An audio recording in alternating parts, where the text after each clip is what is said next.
क्या करवाया है? मैंने आँखों का ऑपरेशन करवाया है जी। कैसा ऑपरेशन हुआ आपका? बहुत अच्छा हुआ है जी। कौन से गांव से आए आप?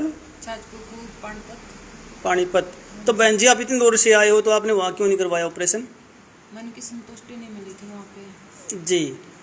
और फिर आपने कहाँ पे ऑपरेशन करवाया फिर आपने? नारनौल बिस्वा हॉस्पिटल में। कैसा ऑपरेशन हुआ आपका? बहुत अच्छा हुआ है जी। ना कोई टिक्का लगा, ना कोई पट्टी लगी, कोई चीर फाड़ नहीं हुई आँख में। बहुत अच्छा ऑपरेशन हुआ है। और अब कैसा दिखता आपको?